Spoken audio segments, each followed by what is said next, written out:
भागवत के मुख्य श्रोता परीक्षित जी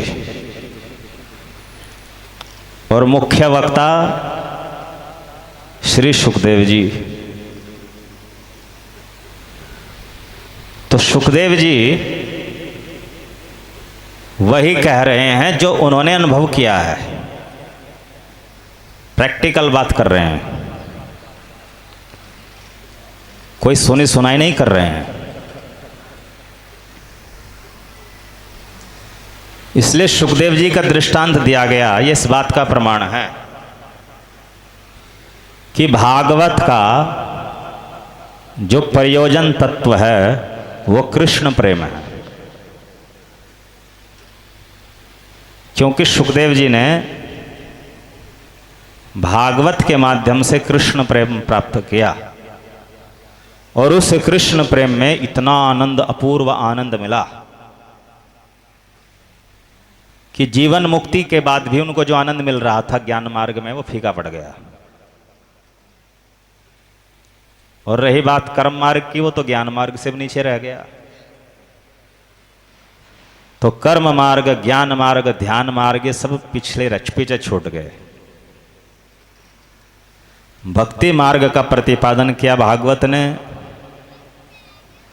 और भक्ति मार्ग का प्रतिपाद्य विषय, भक्ति मार्ग का जो प्रयोजन है,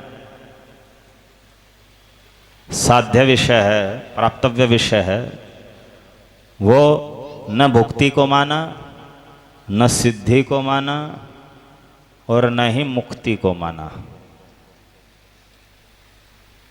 भक्ति का प्रतिपाद्य विषय, भक्ति का प्रयोजन तत्व माना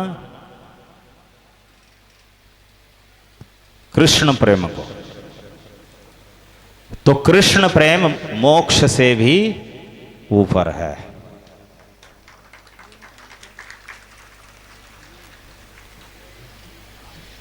अब व्यास जी आगे कहते हैं, पिबत भागवतम रसमालयम।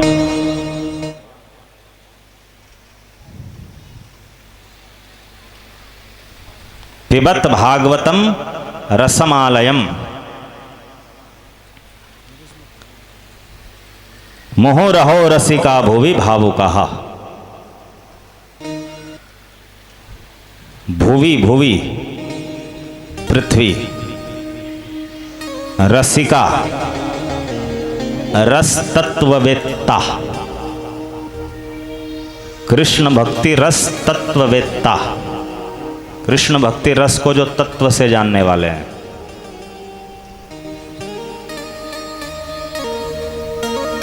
भावुकः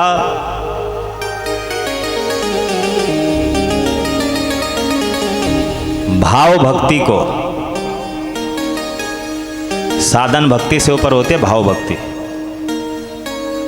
भाव भक्ति को जो तत्व से जानने वाले हैं, कृष्ण भाव भक्ति तत्ववेत्ता।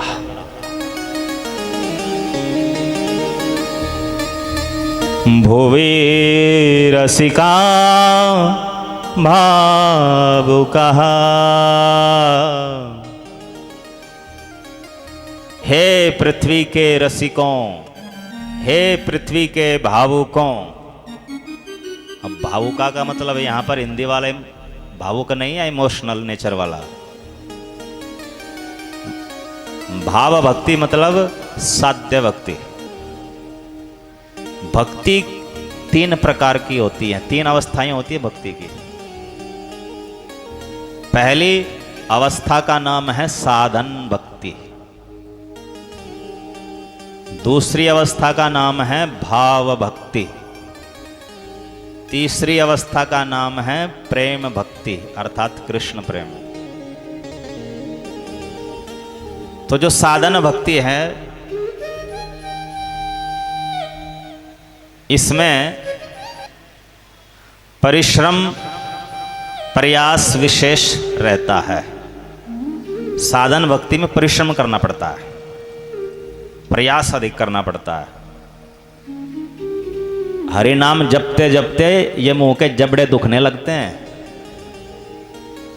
अगर कोई एक साथ बैठ करके 16 माला जप करे तो जबड़े दुखने लगेंगे बोलते बोलते,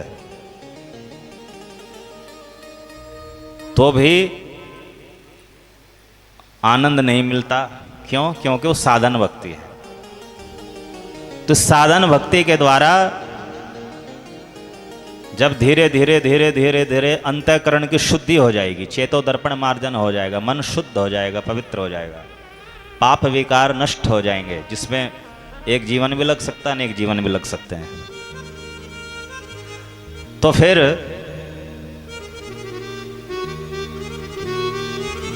भाव भक्ति का उदय होता है। भाव भक्ति में आनंद प्राप्ति होने लगती है।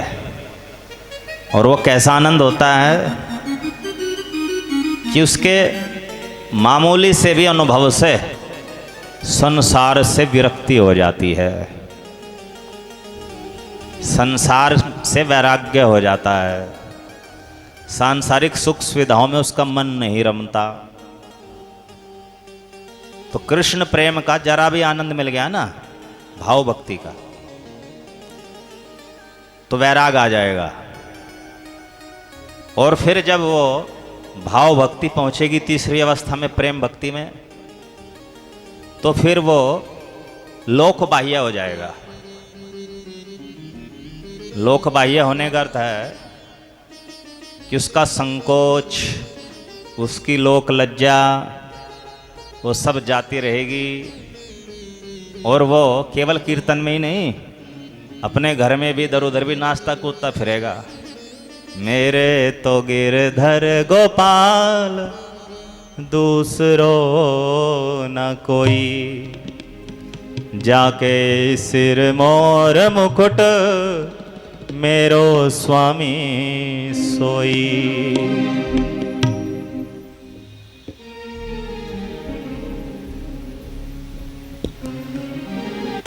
संतन ढिंग बैठ बैठ लोक लाज खोई, संतन ढिंग बैठ बैठ लोक लाज खोई, संतन ढिंग बैठ बैठ लोक लाज खोई, संतन ढिंग बैठ बैठ लोक लाज खोई। मेरे तो गिरधर गोपाल दूसरो न कोई, मेरे तो गिरधर गोपाल दूसरो न कोई। असवन जल सींच सींच प्रेम लता बोई, असवन जल सींच सींच प्रेम लता बोई। अब तो लता फैल गई आनंद फल होई, अब तो लता फैल गई आनंद फल होई। ओ मेरे तो गिरधर गोपाल दूसरो न कोई, मेरे तो गिरधर गोपाल दूसरो न कोई। लोक बाह्य अर्थात वो देह में रहता है, वो अभी देह में नहीं रहता, देह से बाहर हो जाता है। संसार में रहता हुआ भी संसार से बाहर रह जाता, वो संसार की मर्यादाओं उसको कुछ समझता ही नहीं। कोई क्या सोचेगा, सोचने दो। जग की कुछ परवाह नहीं है, कोई परवाह नहीं रहती, उन्मत्त हो जाता, उन्मत्त। क्यों? क्योंकि कृष्ण प्रेम में जो उसे आनंद मिलता है, उस आनंद को समेटने की उसके पास बुद्धि नहीं है। बुद्धि से मन पे नियंत्रण बनाए कि नहीं ऐसे नहीं करना, दूसरे क्या सोचेंगे, वो बुद्धि काम करना ही छोड़ देती है। इतना आनंद मिलता है।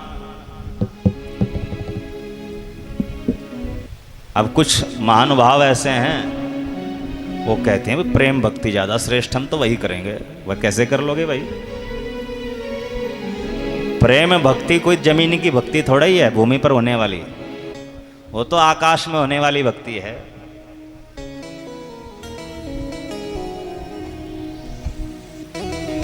भूमि पर तो साधन भक्ति होती है, और फिर भक्ति जो है आती है भाव भक्ति, वो भूमि से ऊपर उठ करके होती है, बहुत ऊपर, आकाश से थोड़ा नीचे।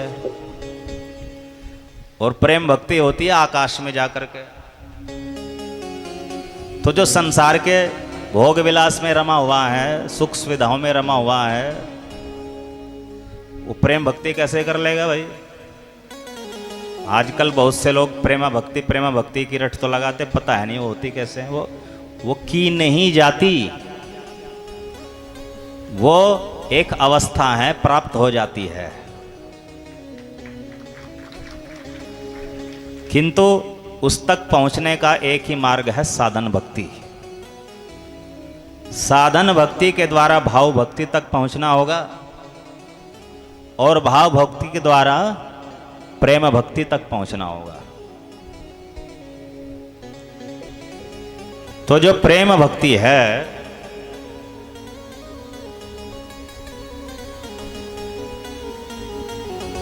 और भाव भक्ति है, दोनों, इन दोनों को मिलाकर के कहा गया साध्य भक्ति, और पहले वाली को साधन भक्ति। तो इस तरह भक्ति को दो भी जो है अवस्थाएं मानी गई हैं, साधन भक्ति और साध्य भक्ति। तो भाव भक्ति क्या है कि यह है कृष्ण प्रेमांकुर। कृष्ण प्रेम का अंकुर। अभी कृष्ण प्रेम जो है थोड़ा थोड़ा सा मिलना जब आरंभ होता है तो उसको भाव भक्ति कह देते हैं, और जब कृष्ण प्रेम पूरा जागृत हो जाता है उसी को प्रेम भक्ति कह देते हैं। इसलिए भाव भक्ति और प्रेम भक्ति दोनों साध्य भक्ति के अंतर्गत गिनी जाती है। भाव भक्ति में भी आनंद है, किंतु वो आनंद इतना है कि वो बना रहता है, नियंत्रण, बुद्धि से द्वारा व्यक्ति अपने ऊपर नियंत्रण बना लेता है। भाव जब उदय होता है तो रोक लेता अपने आप को, और जब प्रेम आएगा तो फिर रोक नहीं पाएगा, फिर तो प्रस्फुटित होगा उन्मत्त की तरफ, वो रोक ही नहीं पाएगा उसको। हरे कृष्ण कृष्ण कृष्ण हरे हरे, हरे राम राम राम हरे हरे। तो जो सांसारिक लौकिक प्रेम है, ये प्रेम कूड़ा करकट के समान है, और जो प्रेमा भक्ति है, कृष्ण प्रेम है, वो चिन्मय रतन के समान है, चिंतामणि के समान है। तो जब ये कूड़ा करकट निकल जाएगा हृदय में से साधन भक्ति के द्वारा, तब वो प्रेम रूपी रतन हृदय में आ सकता, उससे पहले नहीं आता। तो सांसारिक प्रेम तो एक मल है, एक मैल है, जो साधन भक्ति से दूर हो जाएगा। हरे कृष्ण कृष्ण कृष्ण हरे हरे, हरे राम राम राम हरे हरे। तो महर्षि व्यास जी ने दो शब्दों का प्रयोग किया, रसिका भावु कहा। भुवि, हे पृथ्वी पर विद्यमान रसिकों और भावुओं को, आओ आओ पियो मेरे इस भागवत का रस पियो। वेद रूपी कल्प वृक्ष के पक्के वे फल, इस श्रीमद् भागवत का रस पियो। ये रसमय फल है, इसमें न छिलका है, न गुठली और न गूदा, ये केवल रस ही रस है। इस रस को पियो, और एक बार नहीं मुँह रहो, बारंबार पियो। और कब तक पियो? आलयम। लय का अर्थ मुक्ति, मोक्ष, किंतु यहां पर मोक्ष का तात्पर्य परम धाम की प्राप्ति से है, क्योंकि मोक्ष शब्द परम धाम के लिए भी प्रयोग होता है। तो जब तक तुम इस संसार से, इस भौतिक जगत से श्री कृष्ण के परम धाम गोलोक वृंदावन में न चले जाओ, तब तक इसको बार बार पीते रहो, पीते रहो, पीते रहो। अब ये ऐसा रस है, ऐसा रसमय फल है कि ये मुंह से नहीं पिया जाता, ये कान रूपी कटोरों में भर भर के पिया जाता है।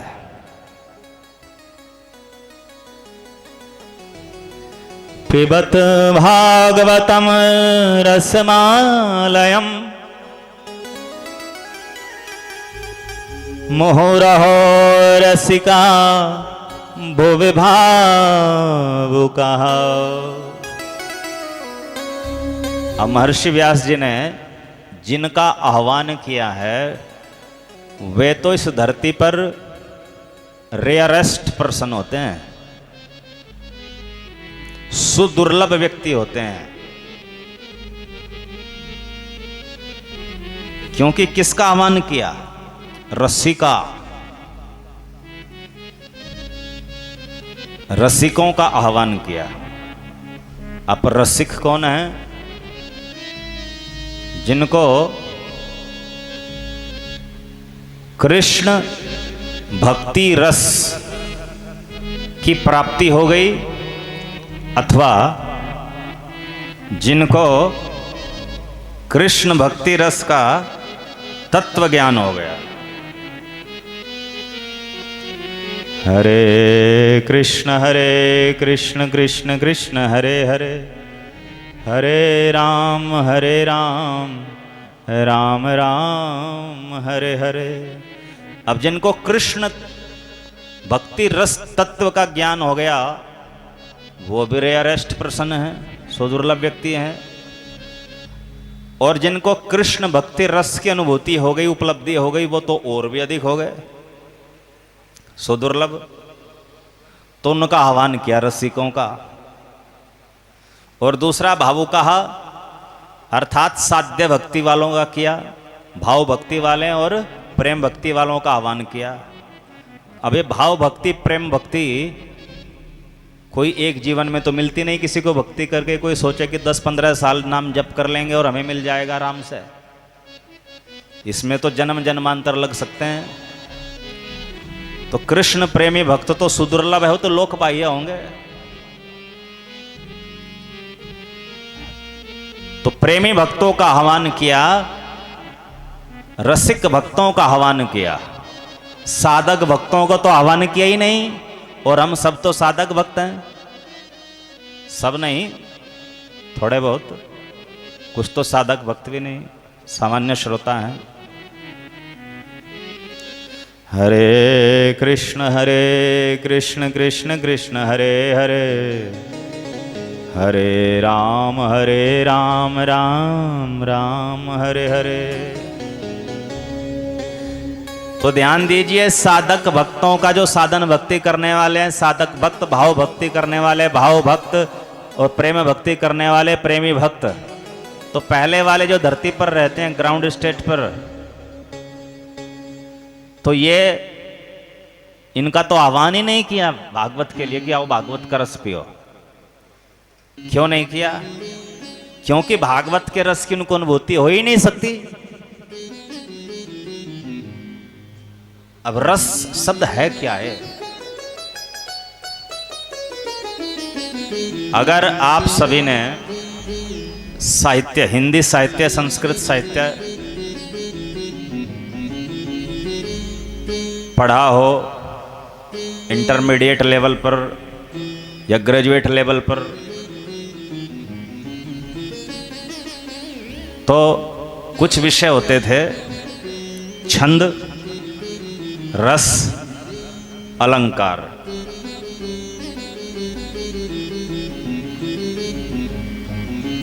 तो जो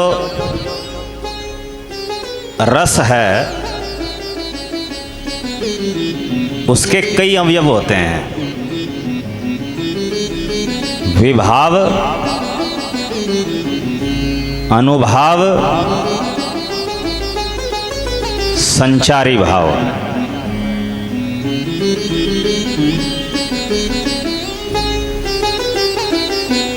और स्थायी भाव।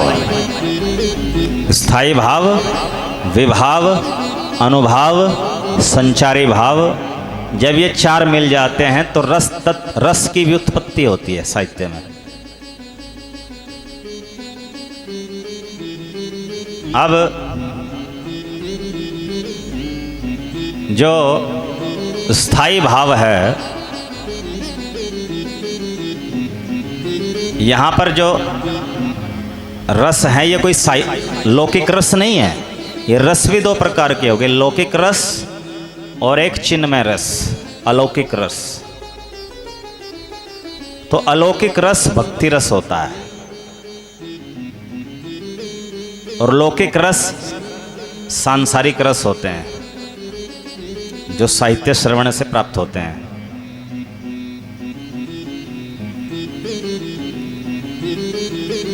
तो जो चिन्मय भक्ति रस है, इसका जो स्थाई भाव है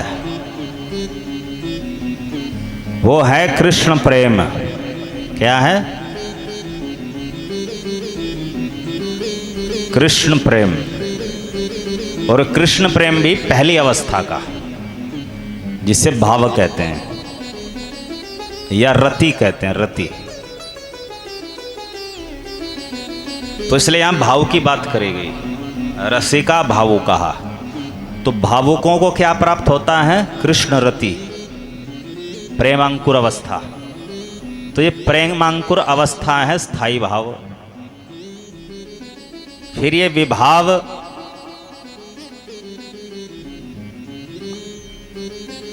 आलंबन और उद्दीपन, ये विभाव होते हैं। और आलंबन भी विषय आलंबन, आश्रय आलंबन में विभाजित हो जाता है। तो विभाव के साथ, स्थाई भाव के साथ साथ विभाव, फिर अनुभाव और फिर संचारी भाव। संचारी भाव 33 प्रकार के होते हैं, सबका भागवत में उल्लेख है। भागवत रस शास्त्र है, चिन्मय रस शास्त्र। तो कृष्ण प्रेम से क्या अनुभव होता है? आनंद। तो कृष्ण प्रेम से आनंद की अनुभूति की जो प्रक्रिया है वही रस है। अर्थात कृष्ण प्रेम से जो आनंद अनुभव होता है उस आनंद को रस कहते हैं। तो रस अकेला कृष्ण प्रेम से नहीं मिलता। कृष्ण प्रेम के साथ साथ उसमें स्थायी भाव भी रहता है, विभाव भी रहता है। कृष्ण प्रेम तो स्थायी भाव हो गया, उसके साथ साथ विभाव भी रहता है, अनुभाव भी रहता है और संचारी भाव भी रहता है। तो ये तीन जब उसके साथ संयुक्त हो जाते हैं तो रस की भी उत्पत्ति होती है, कृष्ण भक्ति रस। तो उस कृष्ण भक्ति रस का अर्थ है आनंद।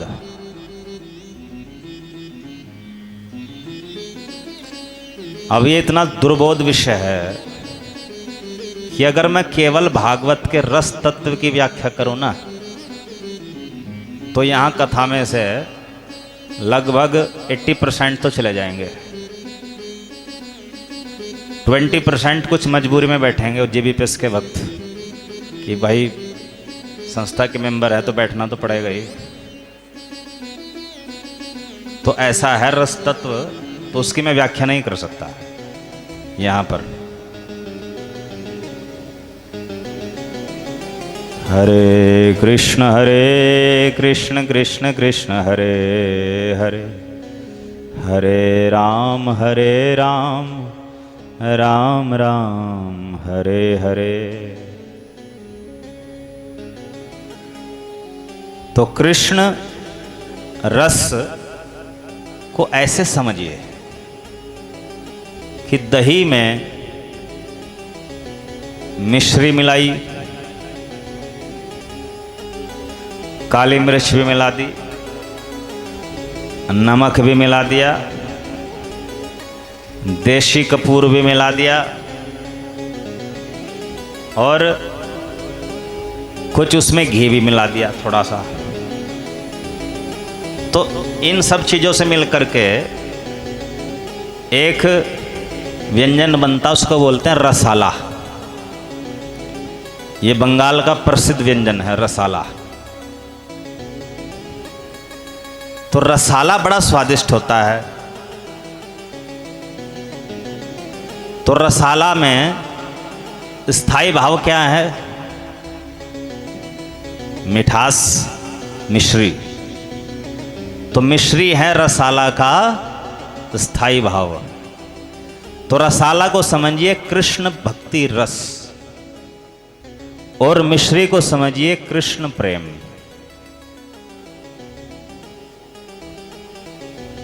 तो मिश्री जब दही में मिलती है, उसमें साथ में कुछ दूसरे द्रव्य भी मिलाए जाते हैं, तो स्वादिष्ट व्यंजन हो जाता है। तो इसी प्रकार कृष्ण प्रेम के साथ साथ विभाव, अनुभाव, संचारी भाव जब संयुक्त हो जाते हैं, तो उससे प्रेमी भक्त को आनंद की अनुभूति होती है। उसी आनंद का नाम है कृष्ण भक्ति रस। तो जिसे वो कृष्ण भक्ति रस रूपी रसाला मिल रहा है, व्यास जी ने उनका आह्वान किया, तुम आओ भाई। भावु कहा, जो भाव भक्ति वाले हैं उनका आह्वान किया है, सबका नहीं। क्योंकि साधक भक्तों को तो रस की समझ ही नहीं होती। वो तो एक साहित्य की तरह भी उसका रस नहीं अनुभव कर सकते। हम भागवत को एक दिव्य साहित्य मानकर साधक भक्तों को भी इस रस का सैद्धांतिक ज्ञान देने का प्रयास करते हैं, किंतु उसके लिए कर्मिक पूरा एक सिलेबस है, उसको पार करना होता है। विश्वगुरु श्रील जीव गोस्वामी पाद जी ने 6 भागवत पर आधारित 6 ग्रंथों का एक सेट दिया है। उसे श्री षट संदर्भ या श्री भागवत संदर्भ कहते हैं। उसमें पहला है श्री तत्व संदर्भ। जो तत्व संदर्भ समझ लेता है वो अगला भगवत संदर्भ भी समझ लेता है। जो भगवत संदर्भ को समझ लेता है वो उससे अगला परमात्मा संदर्भ भी समझ लेता है। और जो ये तीनों संदर्भ समझ लेता है वो उससे अगला कृष्ण संदर्भ समझ लेता है। और जो कृष्ण संदर्भ समझ लेगा फिर वो 5वां भक्ति संदर्भ भी समझ लेगा। ये सब ग्रंथों के नाम हैं, भागवत पर आधारित दिव्य ग्रंथों के नाम। और जो भक्ति संदर्भ को समझ लेगा वो फिर प्रीति संदर्भ समझने का अधिकारी होता है। तो उस प्रीति संदर्भ में ही प्रीति अर्थात कृष्ण प्रेम, और फिर विभाव, अनुभाव, संचारी भाव, और फिर भक्ति रस, जो मुख्य से 4 प्रकार के होते हैं। दास्य भक्ति रस, सख्य भक्ति रस, वात्सल्य भक्ति रस और मधुर भक्ति रस। तो इनको समझने का अधिकारी हो जाता है। तो यहां तक प्रीति संदर्भ तक जब कोई समझ लेगा और फिर वो भागवत सुने,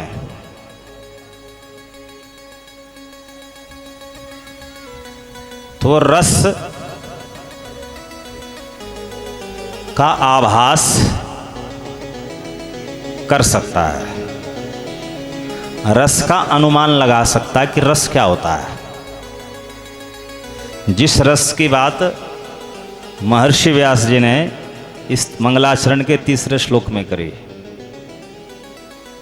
तो सामान्य साधक भक्त तो उस रस को समझ ही नहीं सकता।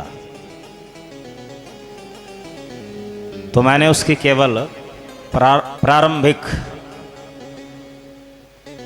जो है उसकी भूमिका उस पर प्रकाश डाला है। तो रस तत्व दुर्बोध है, बहुत ऊपर की चीज है, और व्यास जी उसी रस का आस्वादन करने के लिए आह्वान कर रहे हैं। आओ आओ रसिकों, रस तत्ववेत्ताओं, आओ पियो भागवत का रस। भावुकों, भाव भक्ति वाले भक्तों, प्रेम भक्ति वाले भक्तों आओ आओ भागवत का रस पियो, क्योंकि तुम ही पी सकते हो रस, तो बाकी को रस नहीं मिलने वाला। बाकी के लिए तो ये एक औषधि के समान है। औषधि में रस मिलता है क्या? कभी कभी कोई आधुनिक औषधि कंपनी जो है मीठी दवाई बना देती है खांसी आदि की, या च्यवनप्राश के रूप में स्वादिष्ट व्यंजन बना देते हैं, वो भी औषधि है। तो ऐसी कुछ औषधियों को छोड़ करके औषधियों में कोई मिठास वगैरह नहीं होती। औषधि कड़वी होती है या बेस्वाद होती है। तो ये साधक भक्तों के लिए तो औषधि के समान है। तो औषधि ये समझ करके खाई जाती है कि मैं रोगी हूं। तो हम किस रोग से पीड़ित हैं? भव रोग से। भव रोग क्या है? बारंबार जन्म, बारंबार मृत्यु, बारंबार बुढ़ापा, बारंबार बीमारी घेरे रहती हैं। तो हम सब इस भव रोग से पीड़ित हैं और इस भवरोग के दुख से छुटकारा चाहते हैं और एक दिव्य आनंद चाहते हैं जो एक बार आने के बाद कभी जाए ना। तो ऐसे भवरोगियों के लिए ये औषधि के समान है। तो हमें तो औषधि मान करके पीनी पड़ेगी। और ये जो मैं सिद्धांत कथा सुना रहा हूं, भागवत के सिद्धांतों की कथा, ये तो कड़वी औषधि है। ये वो मीठे वाली मीठा मिला करके दी जाने वाली औषधि नहीं है जो आप दूसरे कथाकारों की कथा में मिलती है। ये सिद्धांत ज्ञान है। इसको तो सुनते समय आप सोने का प्रयास करोगे, नहीं भी नींद आएगी तो भी आएगी।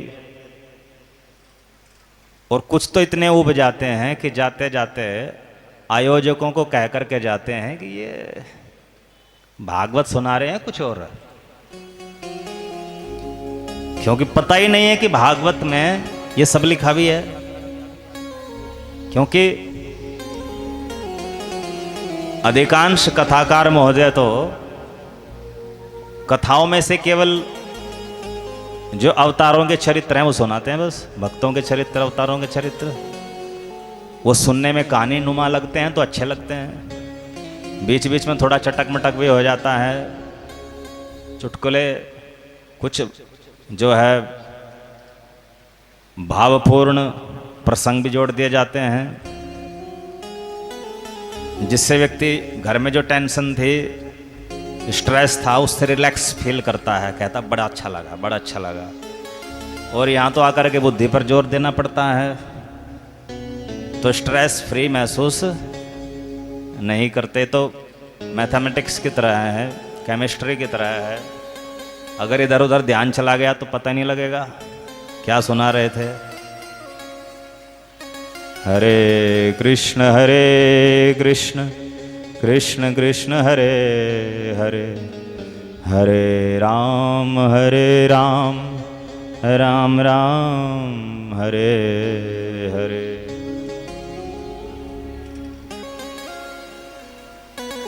तो औषधि है हम सबके लिए, तो ये औषधि है। हाँ, कहीं कोई रसिक हो, प्रेमी भक्त हो, उसके लिए ये रस का भंडार है, रसाला है उसके लिए। तो ये तो रस तत्व तो प्रेम तत्व के बाद की चीज है। तो प्रेम तत्व मोक्ष से भी ऊपर है।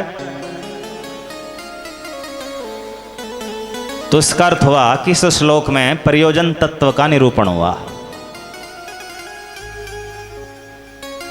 कृष्ण भक्ति का उद्देश्य क्या है?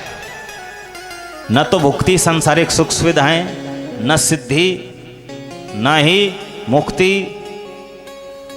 तो कृष्ण भक्ति का उद्देश्य तो कृष्ण प्रेम है। तो प्रेम और रस ये दोनों अभिन्न पदार्थ हैं। दोनों को एक ही माना गया है, एक ही स्तर का। तो इसलिए रस तत्व और प्रेम तत्व ये भक्ति का उद्देश्य है, अर्थात प्रयोजन तत्व है। तो मंगलाचरण के तीसरे श्लोक से सिद्ध हुआ कि श्रीमद् भागवत महापुराण का तीसरा प्रतिपाद्य विषय है कृष्ण प्रेम।